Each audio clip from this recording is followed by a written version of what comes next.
السلام علیکم دوستو، رمضان شریف مسلمانوں کے لیے اللہ تعالیٰ کا ایک نایاب تحفہ ہے۔ اگر آپ بھی اس بات کو مانتے ہیں تو آپ اس ویڈیو کو ایک لائک کریں۔ خاص طور سے رمضان کے آخری عشرے میں جو طاق راتیں آتی ہیں، یہ راتیں اللہ تبارک و تعالیٰ کی بارگاہ میں حاضر ہو کر اللہ تعالیٰ سے عرض و نیاز کرنے کی ہیں۔ ان کو فضول مشاغل میں گزارنے سے حتی الامکان پرہیز کرنا چاہیے۔ بعض لوگ ان راتوں کو عید کی تیاری میں گزار دیتے ہیں، بازار کے چکر لگائے جاتے ہیں اور اللہ تعالیٰ کی معصیت میں یہ راتیں گزر جاتی ہیں۔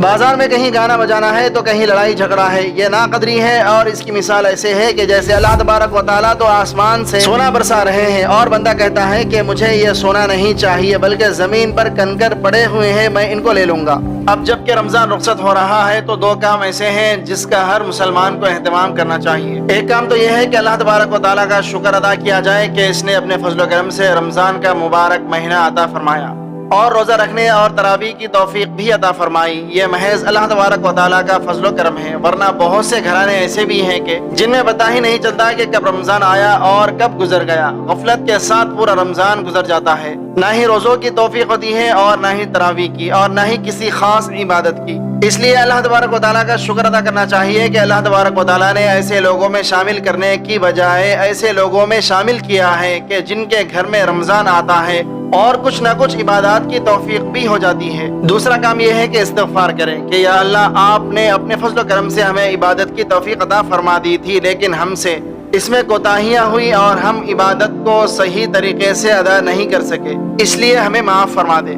اللہ تبارک و تعالیٰ کی سنت ہے کہ بندہ جب بھی کوئی عمل کر کے اللہ تبارک و تعالیٰ سے استغفار کرتا ہے تو اللہ تبارک و تعالیٰ اس کے استغفار کی بدولت اس کی غلطیوں کو معاف کر کے کو اپنی بارگاہ میں قبولیت کا مقام عطا فرما دیتے ہیں۔ اللہ تبارک و تعالیٰ نے نیک مسلمانوں کا ذکر کرتے ہوئے فرمایا، کانوا قلیلا من اللیل ما یہجعون وبالاسحار هم یستغفرون۔ یہ ایسے لوگ ہیں جو رات میں کم سوتے ہیں اور سحری کے وقت میں استغفار کرتے ہیں۔ رات کو کم سونے کا مطلب یہ ہے کہ رات کے اکثر حصے میں اللہ تبارک و تعالیٰ کی عبادت کرتے ہیں، جس کی وجہ سے سونا کم ہوتا ہے۔ پھر صبح کو اٹھ کر اللہ تبارک و تعالیٰ کے حضور استغفار کرتے ہیں۔ حضرت عائشہ رضی اللہ تعالیٰ عنہا نے دریافت کیا، یا رسول اللہ صلی اللہ علیہ وآلہ وسلم، یہ لوگ تو ساری رات عبادت میں گزار دیتے ہیں، پھر صبح کے وقت میں استغفار کیوں کرتے ہیں؟ آپ صلی اللہ علیہ وآلہ وسلم نے جواب میں فرمایا کہ رات میں کی جانے والی عبادت میں ان سے جو کوتاہیاں ہو جاتی ہیں، اس کی وجہ سے استغفار کرتے ہیں کہ یا اللہ، ہم آپ کی توفیق سے آپ کی بارگاہ میں عبادت کے لیے کھڑے تو ہو گئے تھے، لیکن جس طرح عبادت کرنی چاہیے تھی اس طرح ہم کر نہیں پائے، اس لیے آپ کی بارگاہ میں استغفار کرتے ہیں۔ اسی طرح قرآن مجید میں نیک لوگوں کی صفات بیان کرتے ہوئے اللہ تبارک و تعالیٰ نے فرمایا، والمستغفرین بالاسحار، اور صبح کے وقت میں استغفار کرنے والے ہیں۔ یہ اللہ تبارک و تعالیٰ کی طرف سے ہمیں عبادت کا ایک ادب سکھایا گیا ہے کہ اللہ تبارک و تعالیٰ کی طرف سے اگر عبادت کی توفیق مل جائے تو اس پر اللہ تبارک و تعالیٰ کا شکر ادا کرو۔ ان دو کاموں کے کرنے کے نتیجے میں اللہ تبارک و تعالیٰ کی ذات سے قوی امید ہے کہ اللہ تبارک و تعالیٰ اپنی بارگاہ میں اس عبادت کو قبول فرما لیں گے۔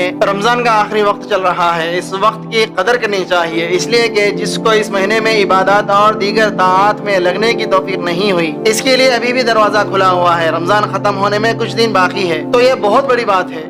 اگر اللہ تبارک و تعالیٰ چاہے تو ایک لمحے میں کسی کی بھی کایا پلٹ سکتی ہے، اس لیے جس کو موقع نہیں ملا وہ اس وقت کو غنیمت جان کر اس موقع سے فائدہ اٹھا لے۔ اب بھی اللہ تبارک و تعالیٰ کی طرف سے دروازہ کھلا ہوا ہے، جس کا ذکر اللہ تبارک و تعالیٰ نے قرآن مجید میں فرمایا، یا ایھا الذین آمنوا توبوا الی اللہ توبۃ نصوحا، ایمان والو اللہ تعالیٰ کے حضور خالص توبہ کر لو۔ اللہ تبارک و تعالیٰ بڑے پیار سے فرما رہے ہیں کہ توبہ کر لو۔ اللہ تعالیٰ نے توبہ کا دروازہ اس وقت تک کھلا رکھا ہوا ہے جب تک نزاع کی کیفیت طاری نہیں ہو جاتی، اس لیے جس وقت بھی کسی کو تنبیہ ہو جائے تو اللہ تبارک و تعالیٰ کی طرف لوٹ کر اس کے حضور توبہ کر لے، کیونکہ اللہ تبارک و تعالیٰ کی طرف سے یہ پیغام ہے کہ واپس آ جاؤ، واپس آ جاؤ، جیسے بھی ہو میری طرف لوٹ آؤ، یہاں تک کہ اگر کافر و بت پرست بھی ہو پھر بھی میری طرف لوٹ آؤ۔ ہماری یہ درگاہ نا امیدی والی درگاہ نہیں ہے، اگر 100 مرتبہ بھی توبہ توڑ چکے ہو تو بھی میرے پاس آ جاؤ۔ یہ ایک حدیث کا مضمون ہے۔ رسول اللہ صلی اللہ تعالیٰ علیہ وآلہ وسلم نے ارشاد فرمایا، جو شخص اللہ تبارک و تعالیٰ سے استغفار کرتا رہتا ہے، اللہ تعالیٰ اس کو گناہوں پر اصرار کرنے والوں میں شمار نہیں فرماتے، اگرچہ اس نے ایک گناہ 100 مرتبہ کیا ہو۔ اس لیے جو شخص اللہ تبارک و تعالیٰ سے رجوع کر کے اپنے گناہوں کی معافی مانگتا رہے، اس کو گناہوں پر اصرار کرنے والوں میں شمار نہیں کیا جاتا۔ اس سے جب بھی گناہ ہوتا ہے تو اللہ کے حضور توبہ کرتا ہے کہ یا اللہ شیطان کے بہکاوے میں آ کر مجھ سے گناہ ہو گیا ہے، میں اس گناہ سے توبہ کرتا ہوں، مجھے معاف فرما دیجیے۔ کیا اللہ تبارک و تعالیٰ کی طرح کوئی کریم ایسا ہوگا کہ ایک شخص ایک جرم مسلسل کیے جا رہا ہو لیکن اللہ تبارک و تعالیٰ فرما رہے ہیں کہ 100 مرتبہ بھی کر لو لیکن میری طرف توبہ کر کے آ جاؤ تو معاف کر دوں گا۔ اللہ تبارک و تعالیٰ کی بارگاہ ایسی کریم بارگاہ ہے کہ اس میں مایوسی کا بھی گزر نہیں ہے۔ اللہ تبارک و تعالیٰ ارشاد فرماتے ہیں یا عبادی الذین اسرفوا علی انفسہم لا تقنطوا من رحمت اللہ ان اللہ یغفر الذنوب جمیعا۔ اے میرے وہ بندو جنہوں نے اپنی جانوں پر ظلم کیا ہے، تم اللہ تبارک و تعالیٰ کی رحمت سے مایوس نہ ہونا، بے شک اللہ تبارک و تعالیٰ سارے گناہ معاف فرما دیتا ہے۔ کیا کوئی ذات ایسی کریم ہے؟ اسی طرح سے اللہ تبارک و تعالیٰ نے ارشاد فرمایا ما یفعل اللہ بعذابکم ان شکرتم وآمنتم۔ اللہ تبارک و تعالیٰ تمہیں عذاب دے کر کیا کرے گا اگر تم شکر گزار بنو اور ایمان لاؤ۔ لہذا جب ایسی کریم ذات پکار رہی ہے تو اس سے مایوس ہونا بڑی ناقدری کی بات ہے۔ لہذا رمضان المبارک کے جتنے لمحات باقی ہیں ان میں اللہ تبارک و تعالیٰ کی توفیق سے جس قدر بھی ہو سکے اللہ تعالیٰ کی بارگاہ میں رجوع کرے کہ جو کچھ بھی ہو گیا سو ہو گیا، لیکن آئندہ کے لیے توبہ کرتے ہیں۔ اللہ تعالیٰ کی ذات سے امید ہے کہ رمضان میں جو بھی کوتاہیاں ہوئی ہوں گی ان کی تلافی ہو جائے گی۔ خاص طور سے رمضان کے آخری عشرے میں جو طاق راتیں آتی ہیں، یہ راتیں اللہ تبارک و تعالیٰ کی بارگاہ میں حاضر ہو کر اللہ تعالیٰ سے عرض و نیاز کرنے کی ہیں۔ ان کو فضول مشاغل میں گزارنے سے حتی الامکان پرہیز کرنا چاہیے۔ بعض لوگ ان راتوں کو عید کی تیاری میں گزار دیتے ہیں، بازار کے چکر لگائے جاتے ہیں اور اللہ تعالیٰ کی معصیت میں یہ راتیں گزر جاتی ہیں۔ بازار میں کہیں گانا بجانا ہے تو کہیں لڑائی جھگڑا ہے، یہ ناقدری ہے اور اس کی مثال ایسے ہے کہ جیسے اللہ تبارک و تعالیٰ تو آسمان سے سونا برسا رہے ہیں اور بندہ کہتا ہے کہ مجھے یہ سونا نہیں چاہیے بلکہ زمین پر کنکر پڑے ہوئے ہیں، میں ان کو لے لوں گا۔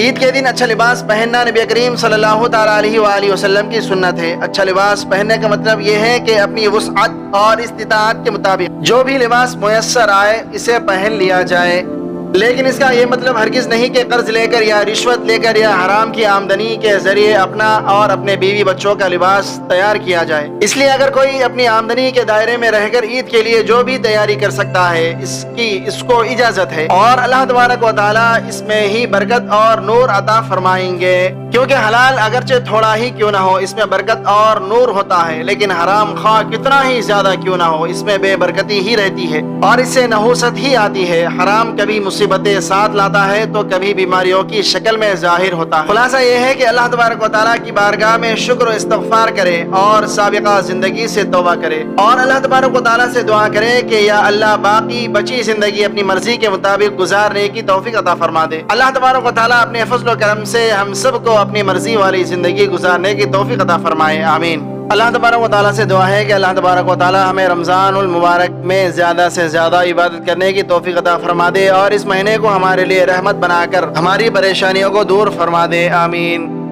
ویڈیو کے آخر میں ایک بار درود شریف پڑھنا مت بھولیے گا۔ امید ہے کہ آج کی یہ ویڈیو آپ کو کافی معلوماتی لگی ہوگی اور اس سے بہت کچھ جاننے کو ملا ہوگا۔ اگر ویڈیو اچھی لگے تو لائک کر کے ہمارے چینل کو سبسکرائب کر دیں اور کمنٹ باکس میں کمنٹ کر کے اپنی آراء سے بھی آگاہ کیجیے۔